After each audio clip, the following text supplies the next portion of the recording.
Coming up, transfer of power. We're in the nation's capital for a look at President Trump's inauguration. Also, what advice do you have for the new president? The advice I have for the new president is to listen to kids and young people. We also have thoughts, and we know what's happening. We teamed up with the Week Junior magazine to find out what some kids have to say about their hopes for America. My hopes and dreams for America are that our country can become more united. My hopes for America is that the two political parties can come together and solve the issues that are really important. Then, around the globe, it's one of the most important passages in the world. The history of the Panama Canal explained. Plus, field trip. We'll visit our friends at Shedd Aquarium to learn more about these unique birds in honor of Penguin Awareness Day. And inspiring kids. We are going to throw this out, take it off, and then right here's going to be a little mirror. Students in Missouri are rebuilding toys and donating them to children who are struggling. This is NBC Nightly News Kids Edition. Welcome back to Nightly News Kids Edition. I'm Lester Holt. It is always great to be with you. We have a terrific lineup ahead, from penguins to snow falling in some very unlikely places. Plus our picture of the week, and we're putting you to the test twice this week. But we want to begin with one of the top stories making headlines this week, and that's the inauguration of President Donald Trump. In case you missed it, here's a look at some of the highlights. President Trump was sworn in as the 47th President of the United States on Monday. I, Donald John Trump, do solemnly swear. Supreme Court Chief Justice John Roberts administered the oath to President Trump shortly after J.D. Vance was sworn in as the new Vice President. Due to the very cold weather, the inauguration was moved indoors. The last time this happened was back in 1985, when President Ronald Reagan took the oath inside the Capitol Rotunda. So help me God. President Trump is only the second president since Grover Cleveland to be elected to 2 non-consecutive terms in office. The golden age of America begins right now. Outgoing President Joe Biden, along with former Presidents Barack Obama, George W. Bush, and Bill Clinton, were among the many leaders and other guests who attended the inauguration. Grammy Award-winning singer Carrie Underwood sang "America the Beautiful." America, America, God shed His grace on thee. Among the other inaugural festivities, a parade inside Capital One Arena, featuring marching bands from around the country. And later in the evening, President Donald Trump and First Lady Melania Trump attended the inaugural balls, a longtime tradition since President James Madison's first in 1809. Another tradition of modern times, the outgoing president leaves a handwritten note for the new president. Joe Biden, who posted his last selfie at the White House Monday morning with his wife Jill Biden, said he did leave a note for President Trump in the Oval Office. The two met for morning tea at the White House and then rode together to the Capitol for the swearing-in ceremony. A peaceful transfer of power playing out in our nation's capital. As President Trump begins a new term in office, we thought it was important to hear from you. So we teamed up with our friends at the Week Junior magazine, who asked kids to share their hopes for America and advice they have for the new President of the United States.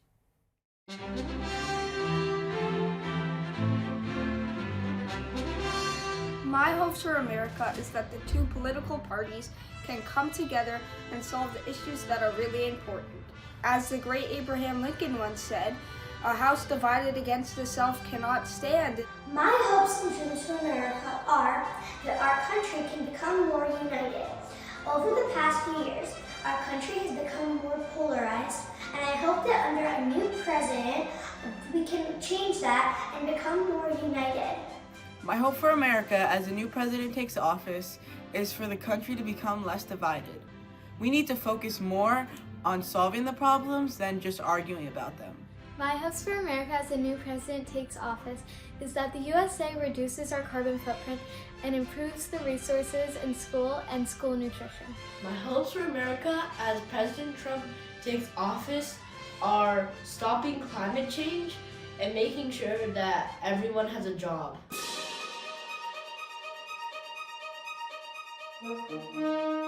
My advice for the president as he takes office is to listen to everybody's opinions. No matter how different they are or their age, their opinion's going to matter and they might have good ideas to contribute. The advice I have for the new president is to listen to kids and young people. We also have thoughts and we know what's happening. We may be young, but we know what's going on. My advice for President Trump as he takes the office is to think of diversity as one of our greatest strengths and not as one of our weaknesses. Our country has been formed by diversity over the past 300 years, and without diverse perspectives, our country would not be the way it is today. With all due respect, President Trump has sometimes posted on social media at very extreme hours in the night and day, and as the leader of the free world, I do really hope he can be well rested for the day, so I would advise him to sleep a little bit more. Mr. President, I can only guess how many decisions you have to make, big or small. But whenever you make a decision, maybe picture one or all of your 10 grandkids and how it would affect them, negatively or positively. Because your decisions directly impact every kid in the United States and kids around the world for generations to come. My advice I have for President Trump is to do what you think is right and try to execute on it.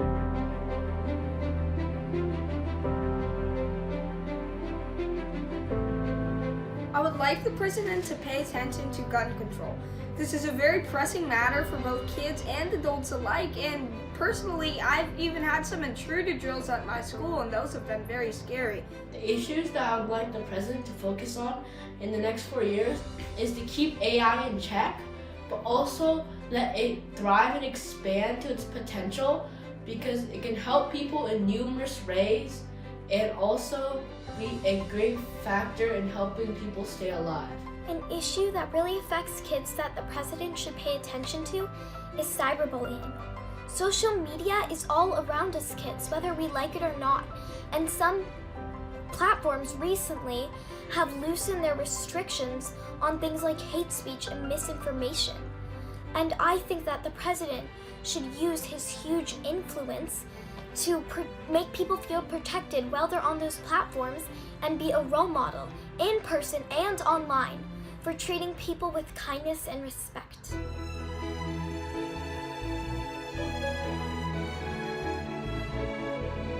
The number one thing I'd want the president to do during his term would be to focus more on climate change, rather than just talk about it. I've already been through a couple once-in-a-lifetime superstorms, and I'm only 12. The number one thing I would like to see the president do over his term is to reduce the USA's carbon footprint. He can emphasize walkable towns and cities and encourage public transportation. The number one thing I'd like to see President Donald Trump address is homelessness. Homelessness is one of the biggest crises in America, and there are three main ways that he can address this. Number one is by providing more affordable housing. Number two is by creating new jobs. Number three is by providing training for those jobs. I would like to see the president formally introduce the Equal Rights Amendment into the Constitution as the 28th Amendment. It's very important for men and women to have equal rights and girls and boys to have equal rights. The number one thing that I'd like the president to do during his term is to make America the best version of itself.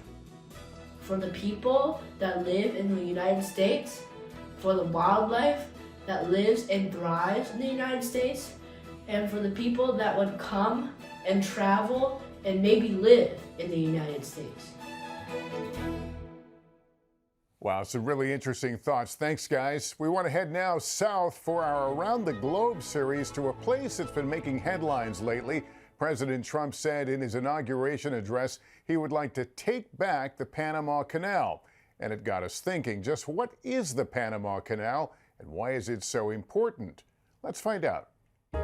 The Panama Canal is one of the most famous passages in the world, stretching about 50 miles long between the Atlantic and Pacific Oceans. The waterway is an impressive feat of engineering that continues to make travel and trade easier to this day. Before the canal was built, ships traveling between the Atlantic and Pacific Oceans would have to travel all the way around the entire continent of South America. It was a dangerous and time-consuming journey back then. By offering a shortcut between the oceans, the Panama Canal saved time, money, and lives. The idea of creating a water passage across the Isthmus of Panama, a narrow strip of land with sea on either side, dates back hundreds of years. But it was France who first started construction in 1881, and then the United States began work on the project in 1904. Connecting the Atlantic and Pacific. Tens of thousands of workers helped construct the Panama Canal. Bravely battling dangerous conditions like mudslides and disease to create one of the most advanced infrastructure systems ever built. The canal operates using a system of what are called locks, which are really giant chambers that fill up with water. These locks raise ships up to Gatun Lake in the middle of Panama, then another lock lowers ships back down to the other ocean. It's kind of like an elevator for boats. After years of hard work, the Panama Canal opened on August 15, 1914. At the time, the canal was also the United States' most expensive construction project, costing approximately $375 million to complete. That's over $8 billion in today's money. The United States transferred full control of the canal in 1999 to Panama as a result of two treaties signed between the U.S. and Panama. Today, about 5% of all global trade flows through the Panama Canal every year, according to the American Society, and the United States is the canal's biggest user, making up around 75% of that cargo. What's more, you could even travel through the canal on a cruise or boat tour, or watch the canal at work from the sidelines, making the Panama Canal a crucial part of the worldwide economy and travel. All right, what do you say we test your news smarts and see if you've been paying attention to the news headlines this week? President Trump's first cabinet member was confirmed and sworn in earlier this week. Was it A, John Ratcliffe, B, Marco Rubio, or C, Elon Musk? I'll give you a few seconds to think about it, okay?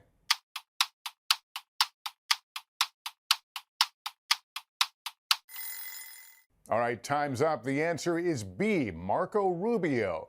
The Senate voted unanimously to confirm Marco Rubio as Secretary of State, and he was sworn in on Tuesday.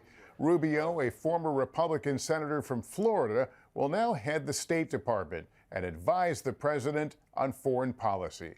Well, meantime, parts of the country this week got hit with snowy weather, including Florida. Yes, Florida, and some other areas in the South normally not accustomed to seeing snow. These kids near Mobile, Alabama took advantage of a rare snowfall and a snow day, having fun throwing snowballs and sledding. In Baton Rouge, Louisiana, kids here are clearly enjoying something they usually don't get to enjoy in the winter much, snow. And areas of Texas, including Galveston and Houston, also got hit with snow this week. And that brings us to our picture of the week. While some animals at the Houston Zoo gave themselves a snow day by staying inside their warm enclosures, others chose to venture out in the snow, including these Chilean flamingos who are native to the Andes Mountains, where temperatures both hot and cold can be quite extreme. The Houston Zoo says the flamingos kept comfortable by staying together in their pond. Love that photo. Well, speaking of some birds who don't mind the cold, in honor of Penguin Awareness Day this week, we are revisiting a story our pal Jackson Daly did for us about penguins at Chicago's Shedd Aquarium and those field trips we all love. It's the ultimate field trip. We take field trips with our penguins all the time. Penguins at the Chicago Shedd Aquarium enjoyed the sights and sounds like us kids do. The aquarium says that the field trip started before the pandemic, but when it was forced to close down due to coronavirus, the penguins had the place to themselves, and it was all caught on camera. So that really gave us the opportunity to take the birds to different areas of the aquarium. We had no idea that these field trip videos would go viral, and it was amazing. We were hearing from people in different countries, all across the U.S., and all of these different areas. Just so excited to see these videos. I had a chance to catch up with the Penguins team right after these videos became a hit. Wellington went on that first field trip to the Amazon exhibit, and it got so big. These guys are inquisitive animals. In one of your videos, the penguin was looking at like a whale. Has that two species ever like seen each other before?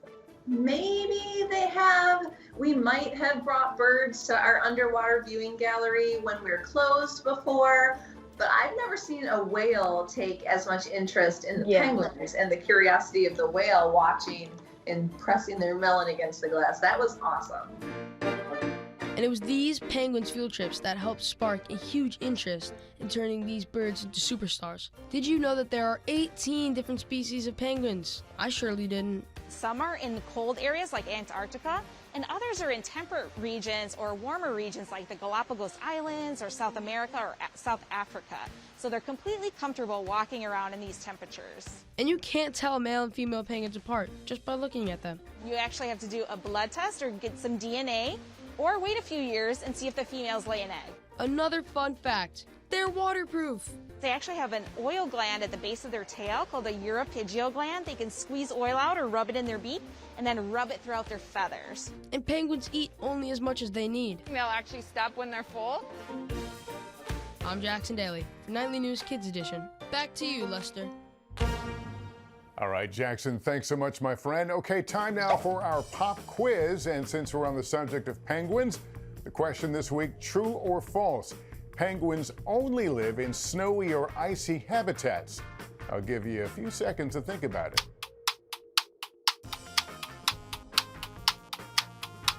Okay, time's up. The answer is false. Not all penguins live in snowy or icy habitats. For instance, southern rockhopper penguins live along rocky shorelines and make nests in high grasses called tussocks. Finally, in our inspiring kids series, Kids Helping Kids, a group of fourth graders in Kansas City, Missouri are taking old toys, cleaning them up, repairing them, and donating them to other children in need. Let's get details from our friend Caroline Hogan. From a stuffed animal to a purse. And then we turned it into a snack on the go bag. Or a ruler to a back scratcher. These fourth graders at Gordon Parks Elementary School are letting their imaginations run wild. Okay, this is really, really, really good. Their teacher, Ms. Lauren Moss, explains it's part of the school's Inspire project-based learning program. For this quarter, the students have had to answer the question of how can we contribute to a circular economy. The kids held a toy drive and are now reimagining new uses for these donations. It's a tactic Ms. Moss calls tricky learning. It's a way for them to take those core content areas of math, science, English, language, arts, take that learning and apply it in a way that is important to them, that's meaningful. The execution is not easy. These students have some big ideas. I'm using this to sew the skirt and trust the process. We are going to throw this out, take it off, and then right here's going to be a little mirror. At the end of the day, these results will be on display for other classes to see, while the rest of the toys are donated back. Again, circular economy. We're not going to pitch them. Miss Moss hopes this lesson is carried with them outside the classroom. Everything from STEM, teamwork, and creativity. It's about, yes, I know these skills, but how can I apply these skills to my real life every day? Because who knows? One of these kids could be on to something great. Caroline, great story. Thanks for bringing it to us. Well, that's going to do it for us. Parents, just a reminder, if your child has a question about any topic in the news, email a video to us at nightlynewskids@nbcuni.com. You can also follow us on Instagram at NightlyKids. Thanks for watching, everybody. Remember to take care of yourself and each other. So long.